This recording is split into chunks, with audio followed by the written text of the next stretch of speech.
주요 이슈를 체크해보는 시간, 이슈 체크 오늘입니다. 오늘 첫 번째 이슈부터 먼저 확인하겠습니다. 문정부 주택정책 2년 성적표.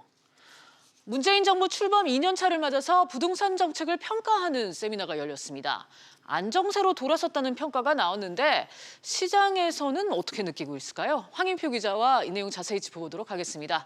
황 기자, 네. 먼저 오늘 열린 세미나 내용부터 전해주시죠. 네, 국토부 산하의 국토연구원이 이 정부 출범 2년 차를 맞아서 그동안의 부동산 정책에 대한 성과 세미나를 열었습니다.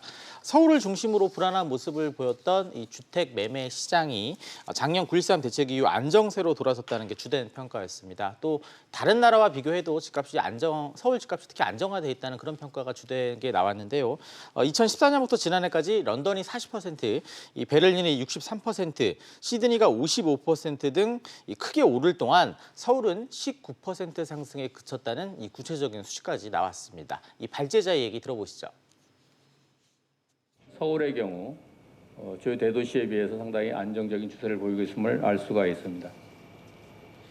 네, 작년 가을부터 안정세를 보인 거는 맞긴 맞는데 이 정부 출범 당시와 비교했을 때 서울 아파트값 좀 오르지 않았습니까? 네, 그 아파트 값이 이제 얼마나 변했는지 살필 때 중위 가격이라는 걸 보거든요. 네. 한마디로 아파트를 한 줄로 쭉 세워놓고 그 한가운데 있는 가격을 살펴보는 건데요.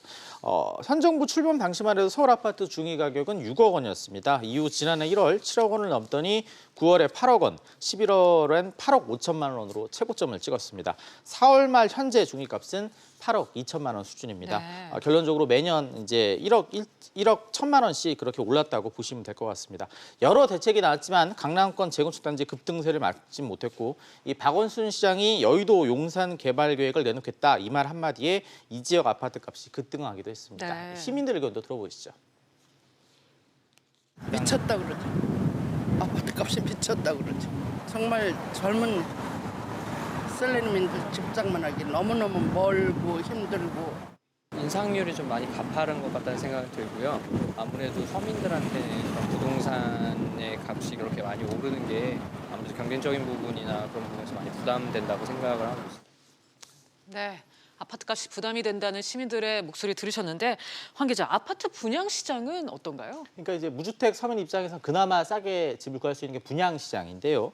그래서 로또 분양이다, 청약열기가 과열됐다 이런 얘기들 많이 들어보셨을 겁니다. 최근엔 쏙 사라졌는데 이유가 있습니다.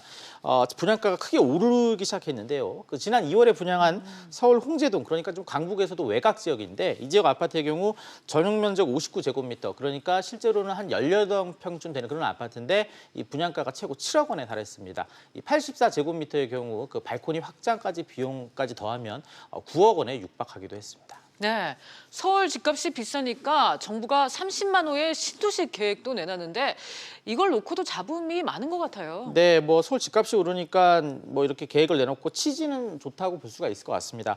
하지만 이제 2기 신도시 같은 경우 교통 인프라가 갖추지 못한 상태에서 이제 막 분양에 들어갔는데 미분양이 났거든요. 또 2기보다 서울 접근성이 더 좋은 3기 신도시가 생긴다 이러니까 2기 신도시 지역에 살고 있는 주민들의 불만이 날로 커져가고 있는 그런 상황입니다. 네, 알겠습니다. 황 기자 잘 들었습니다. 그럼 다음 이슈로 넘어가 보겠습니다.